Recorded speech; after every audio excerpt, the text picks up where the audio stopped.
Hey, howdy ho, Lions fans. Welcome to the Detroit Lions podcast. We are here today with Braden Fisk, the 10th defensive tackle from the Florida State University. Braden, so glad to have you. Thank you for joining us this morning.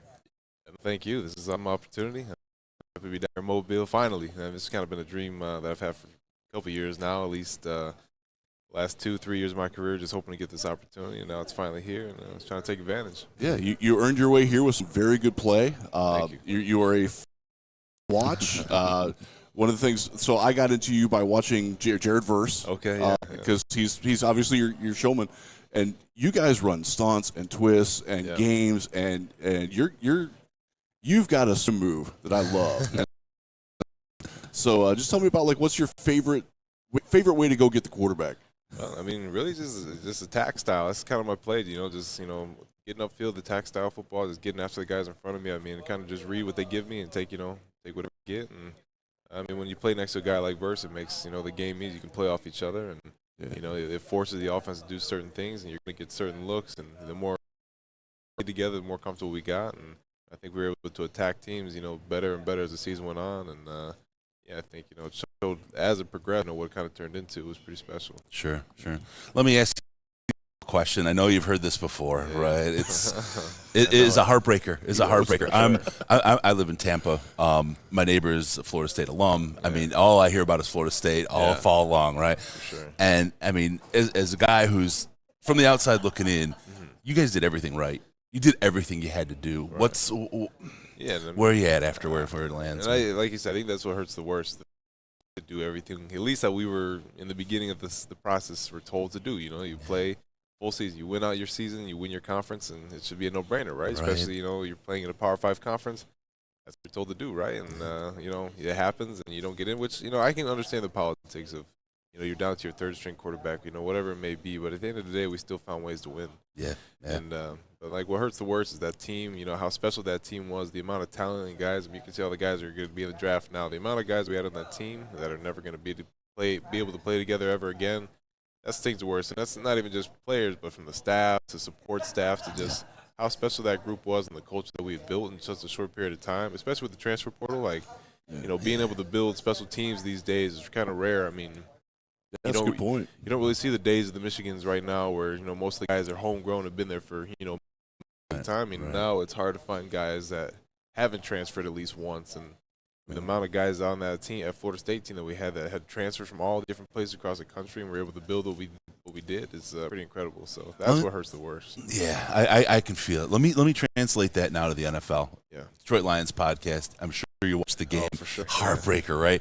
Yeah. But this team is built on being able to come back from exactly that kind of thing and overcome that kind of thing. The team's built on guys that have a chip on their shoulder, have something to prove, that feel like they were slighted some way along the way, the whole kind of the grit mentality. Does that translate for you? I mean, how do you take what happened at Florida State and turn that into something as a Detroit Lion or somewhere else in the NFL? And I think you have to. And I mean, it's kind of just the nature of the business. There's going to be heartbreak in this business, and you have to, adverse situations pop up, how are you going to respond? And I mean, that's just what this business is, and you got to be able to respond. And I was at Western Michigan for 5 years, so I was all in Lions country. I know a lot of people that root for the Lions, diehard Lions fans. So I love the culture. I love the belief, the blue collar mentality, so to speak. I mean, that's what I come from growing up. I mean, at least where I'm from in Michigan City. So I resonate to that pretty well. So I mean, I'm all for it.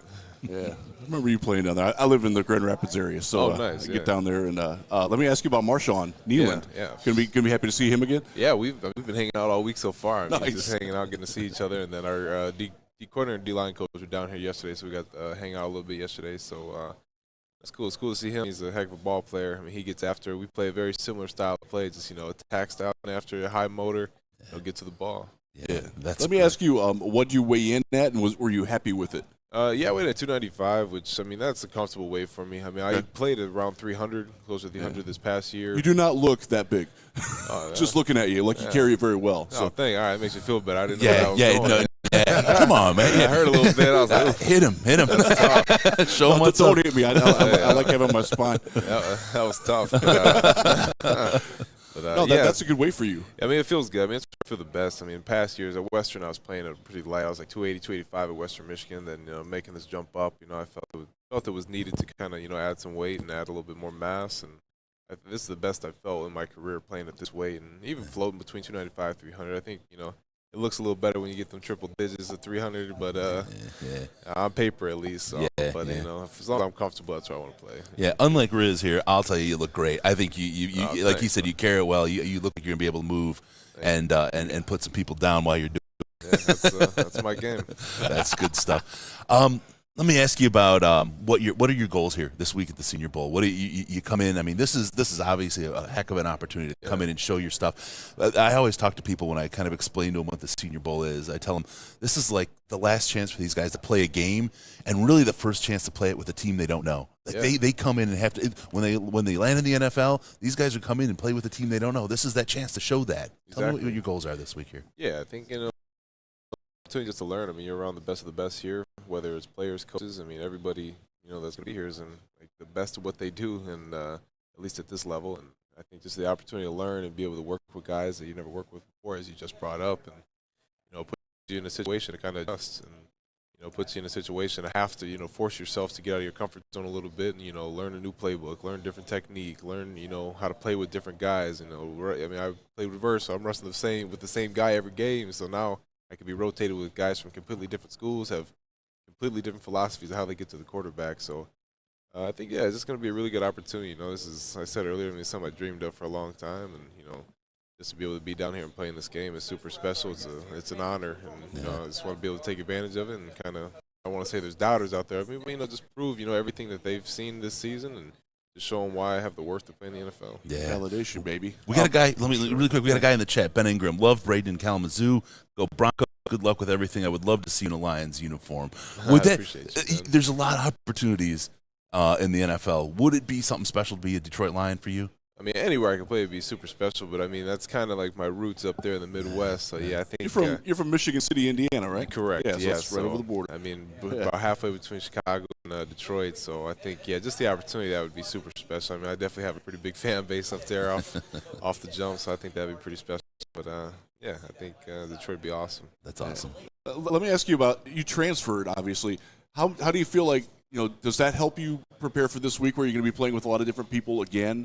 Yeah. Does it even give you an advantage over guys that have been in the same system for all the time? Because you changed systems too. But I mean, and I was kind of talking about that with Scouts last night. It just the adjustment of going from 5 years at one location. I had the same D coordinator, same scheme for 5 years. I mean, I knew it like the back of my hand, and to have to go down to a new school and learn a whole new playbook, new players, and a new terminology. I mean, defense is universal, but the terminology, when you're so used to seeing a signal or hearing a call, it's like automatic, and you hear a new one, you're like, oh. It's a little different, you got to adjust. And so I think it gives me a little bit of an advantage just because I had that opportunity to, kind of get that adjustment period. So kind of like my first year being a pro in a way last year was, just making that new jump. So I think, this is going to be a pretty easy transition. Yeah. Talk about the communication on the D-line.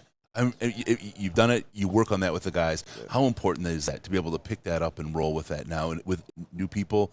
New thing. What is that like to try to pick up with a bunch of new groups? I think the communication on the D-line is huge, and I think it's kind of overlooked by people that don't really know the position. I think they kind of think we just go and bash our heads into somebody, but I mean it's a ton of communication. I mean, we're four guys working as one, and you have to play it that way because the moment a guy out of the wrong gap, you can touchdown for 50 yards, or the moment in pass rush, if you got a guy that leaks out, like the quarterback's going to shoot that gap, or he's going to find that hole, little pocket to run through, whatever it may be. So I think. And it just, whatever you see out there. I mean, that was a big thing with me and Verse when we played together. Is like we would see, like, the slide. Whenever we got the slide, we kind of knew how we were going to adjust and how we were going to make our moves. And, I mean, pay dividends at the end of the season because, hopefully we just would see things and not even have to communicate with each other. It would just be, like, right away. Like, he saw it, I saw it, we'd go. And, yeah. Made a huge difference. That's really something. Let me ask you a question. It's a two-parter.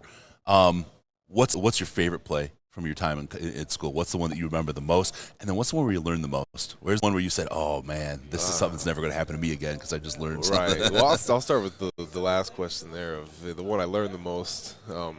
So the first play I ever get in college football, we're playing at Muncie, Indiana at Ball State. My first college snaps, like the third quarter. I didn't even know I was going to play in this game. You're just a young guy, freshman, traveling. You think, all right, just kind of going to the game, trying to stay warm on the sideline. It's one of the coldest games ever playing. And like we're in the third quarter going to the fourth, and it's a tight game. It's not like it's a blowout. I mean, this is like a one-score game. And my coach, he's like, hey, you're going in next drive. And I'm like looking like, what? Like, there's no way. And you don't expect it. I get in the game. First play I get in, I'm a 2 wide, get reached by the center, touchdown. Ball State ties the game, and we end up losing this game. And like that learning curve is just like, wow. So the lights are a little brighter, and the lights are a little brighter. Game moves fast. You got to be dialed in. That was kind of like what set the tone for my career of like college football. Like, welcome to college football. I mean, I got dumped. Like, it was all bad, right? And 18 years old kind of came to. Luckily, it happened earlier than later, but. That was great. Then I got a favorite play, probably the last play of the ACC Champions. I mean, that was kind of like a surreal moment, kind of like close the curtain of, hey, like this is what it is, throw the ring finger up, like, hey, we did it, like, especially the career that I had up to that point, and just being able to close out right there was super special. And it's just the guys I did it with, and the year that we had there at Florida State to do it for the fans, kind of put Florida State back on top. I mean, everything all at once was, just unbelievable opportunity. That's awesome. Braden, I really appreciate you joining us. Thank you so much. I wish you the very, very best out here. We'll love, great to see it. We're going to be in the pit. We're going to watch everything in practice. We'd love to see you guys working. So good luck, man. Best to you. Thanks for coming and joining us, man. Appreciate awesome. you. Thanks. Hey, what number are you wearing out here? 55.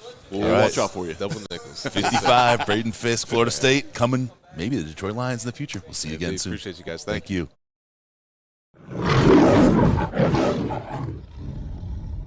Thank you.